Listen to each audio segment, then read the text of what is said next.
mists curled and smoked from dark and noisome pools. The reek of them hung stifling in the still air. Far away, now almost due south, the mountain walls of Mordor loomed like a black bar of rugged clouds floating above a dangerous fog-bound sea.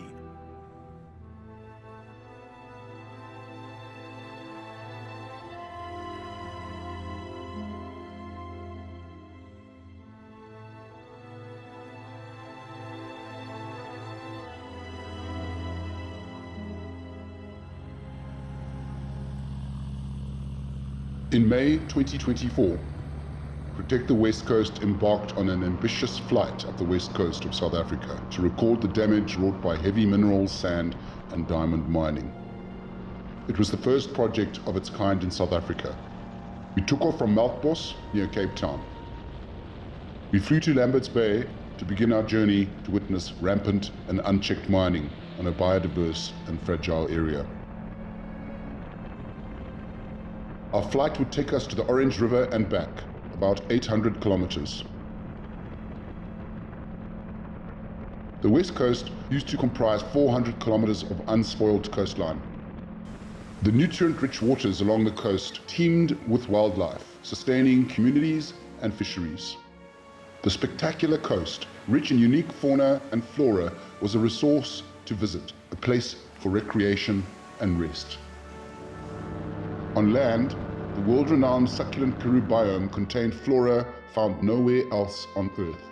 It was a place to be protected, a place to encourage sustainable industry. The potential for adventure tourism was immense. But that is not happening. Instead, more than 400 kilometers of fragile and unspoiled coast from Cape Columbine to the Orange River mouth is rapidly becoming one giant mine. Unchecked and often illegal mining is destroying not only the coastline, but is now spread to farms along the Orange River and even the southern area of the Richtersveld National Park, a critically important biodiversity hotspot. Despite our urgent pleas to the government, the destruction is getting worse. This terrestrial form of cancer poses a catastrophic threat to the Nama people who rely on this land and sea to survive. Miners access the heavy minerals in the sand, including diamonds. Beaches are gouged out and the sand processed and dumped. Access to the beach for recreational and other uses is aggressively restricted. Environment reports warn of permanent damage to dunes, cliff collapses, and the loss of natural vegetation and animals.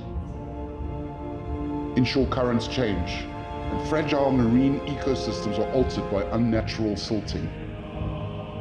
Stagnant water is often toxic. Sediment from cofferdams built with quarried rock from inland smothers the seabed and kills reef systems. Cofferdams can technically be rehabilitated, but at a cost of tens of millions of rands, which mining companies usually ignore. The land is destroyed when they mine, but a disregard for environmental plans means rehabilitation is mostly ignored. Topsoil is ripped up and buried in mine dumps. Seeds and nutrients are lost, and the indigenous flora cannot heal. People of the land are left with the dust bowl. The endless winds of the West Coast blow off the dumps, choking the landscape like cancer.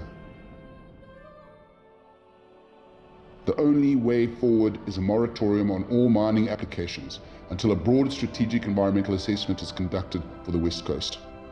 We do not oppose sustainable and legal mining, but believe it is time to seek alternative industries that leverage the beauty and rich biodiversity of this beautiful coast. The solution lies in a more viable economic outlook that is sustainable for communities and visitors in the long term.